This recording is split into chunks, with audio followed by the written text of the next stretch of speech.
Occupational health support service elements.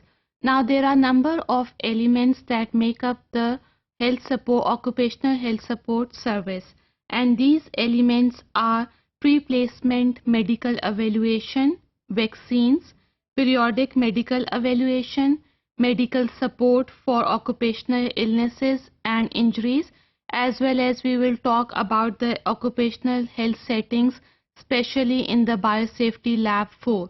Now let's discuss these elements one by one, and the first one is pre-placement medical evaluation. Now keep in mind that whenever the workers are exposed to the human pathogens, receive replacement medical evaluation, here we have to identify the biohazardous material in the working environment, or if the exposure to the hazardous material occur among the workers, again we have to identify them. Now here biosafety officers or the lab supervisors must provide the guidelines for the evaluation of these exposure factors. Now healthcare providers review the workers' previous as well as the ongoing medical problems کہ کیا worker پہلے سے ہی کسی medical problem میں مبتلا تھا یا lab میں کام کرنے کے بعد اس کی یہ صورتحال ہوئی ہے. So we have to look at certain factors that whether worker is taking any current medication, he or she is on current medication or not.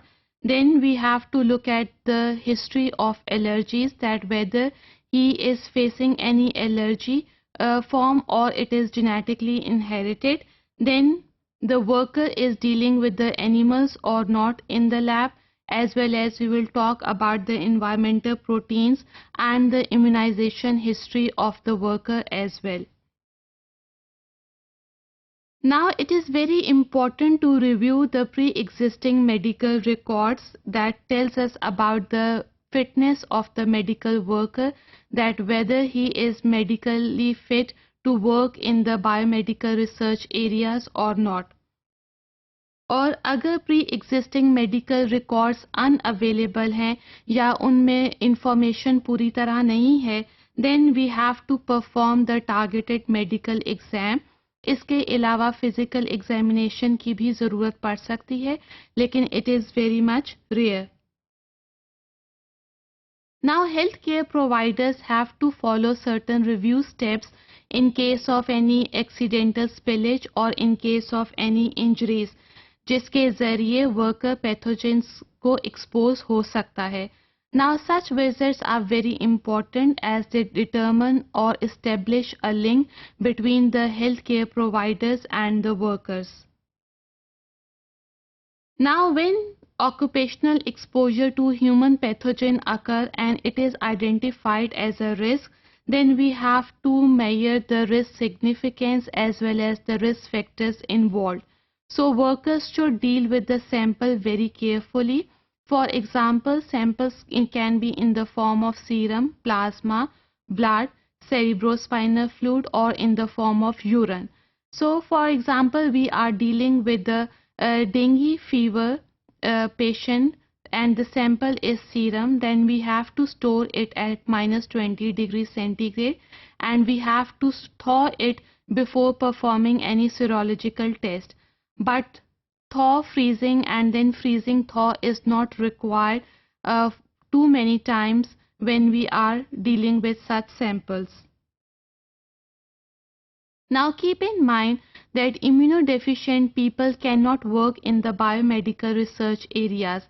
In the same way, non-immune pregnant, they are also not suitable for working in the biomedical research areas, especially if the pregnant females are malnutrition. For example, if the immunodeficient worker نے اپنی history چھپائی اور female نے اپنی history چھپائی, then the consequences are quite disaster. They may suffer from devastating consequences after the exposure to the pathogens. Now let's talk about the vaccines, because before hiring the workers in the biomedical research area, we have to look at the immunization history of the worker. اگر worker کو کوئی vaccine ملی نہیں ہوئی تو اس کو job میں رکھنے سے پہلے وہ ویکسین لینی پڑتی ہے. اس کے علاوہ اگر ایکسپوجر ہو جائے اس کے بعد ڈائگنوسٹک ٹیسٹ پرفارم کرانا ضروری ہے کہ ویکسینز کی ضرورت ہے کہ نہیں. So worker immunisation history should be complete before hiring the workers on to the job. اس کے علاوہ ورکرز کو بھی پتہ ہونا چاہیے کہ ان کی ورکنگ انوائرمنٹ میں وہ کس کس پیتھوجن سے ڈیل کر سکتے ہیں.